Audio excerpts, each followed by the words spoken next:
कपड़े धोने वाली बहू। शादी के पहले से ही विभा को कपड़े धोने का बड़ा शौक था। कभी नल के नीचे तो कभी तालाब के पास। अरे मेरी नीली वाली लुंगी नहीं दिख रही है। विभा की अम्मा, कहाँ रखी है लुंगी? अरे वो तो विभा ने परसों ही धोकर रखी थी आपकी अलमारी में, देखो वहीं होगी। वो ना मैंने आज धो दी, मुझे लगा कि गंदी हो गई होगी। अरे कैसे गंदी हो गई थी? उसे तो मैंने पहना भी नहीं। हे भगवान, इस लड़की के कपड़े धोने की आदत से परेशान हो गया हूँ मैं। जितना तो घर में राशन नहीं आता, उससे कहीं ज्यादा डिटर्जेंट पाउडर का खर्चा है। इसकी शादी करवा दो, शादी जाए अपने घर में ही करे काम, फिर चाहे घर के कपड़े धोने हो या पूरे गांव के। हाँ ठीक बोल रही हूँ, देखता हूँ मैं कोई लड़का। वो दिन भी आ जाता है जब विभा को देखने लड़के वाले आ जाते हैं। लड़की मुझे अच्छी लगी।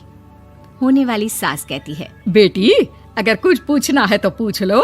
वैसे तो हमारी लड़की बहुत ही शर्मीली है, जो बोल दो वो मान लेती है, इसे क्या पूछना होगा। अरे कैसी बात कर रही हो माँ, मुझे इन लोगों के घर रहना है, सवाल तो कई है। हाँ हाँ बेटा, पूछ लो ना, क्या पूछना है।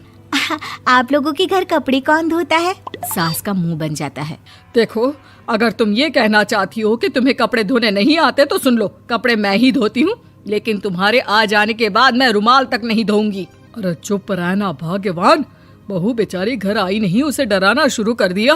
वो क्या है ना बिटिया, अभी तक तो ये कल्लू की माँ ही धोती थी, लेकिन अब तुम्हारे पापा तो दहेज में वॉशिंग मशीन देंगे ही।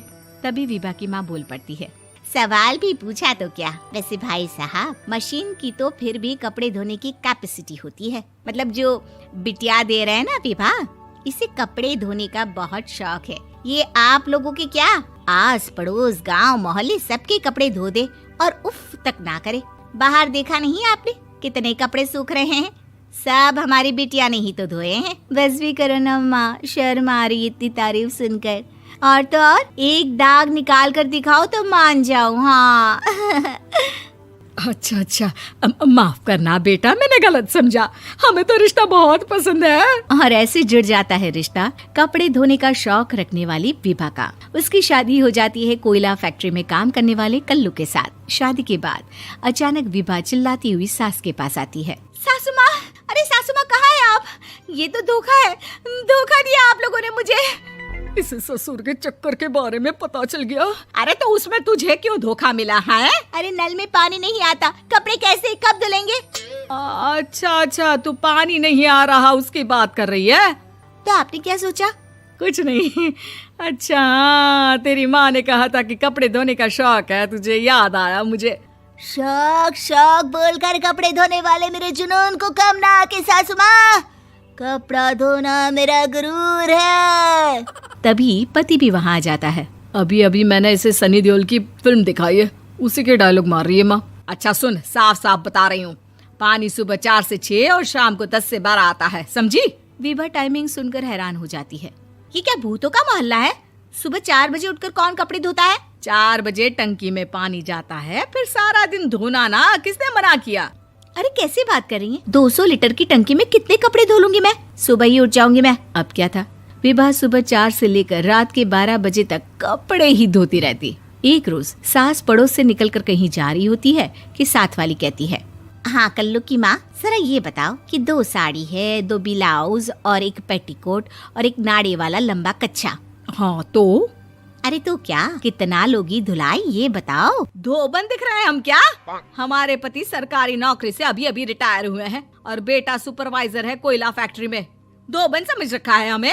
हाय रे कल्लू की अम्मा, माफ कर दो, वो तो मोहल्ले में यही सब बता रहे थे कि तुमने बहू को कपड़ा धुलवाने के काम में लगा दिया है। सास को पड़ोसन की बात सुनकर गुस्सा आ जाता है। वो घर पहुंचती है जहां घर के बाहर ही इतने सारे कपड़े सूख रहे होते हैं जितने कि किसी धोबन के घर पर। अरे ओ कल्लू की दुल्हन, बाहर निकल।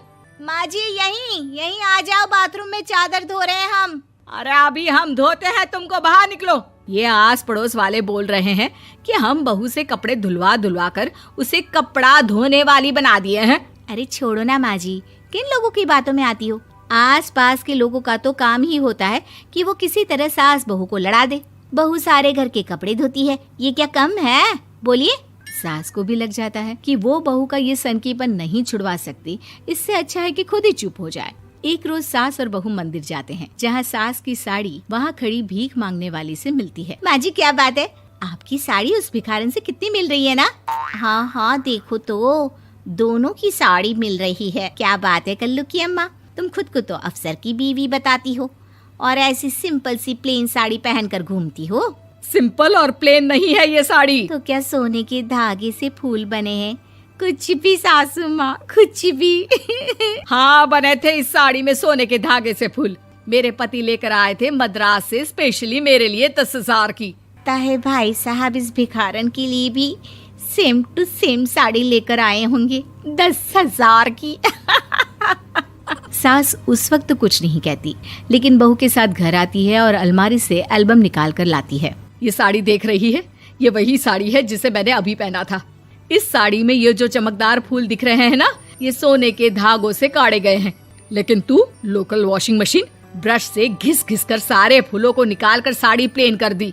मुझे माफ कर दीजिए सासू माँ। और तो और, जब मैंने तुझे तेरी गलती के लिए कुछ नहीं कहा, लेकिन तूने तो सबके सामने मेरा मजाक ही बना दिया। क्यों? बहू को समझ में आ जाता है कि अब से उसका कपड़े धोना बंद।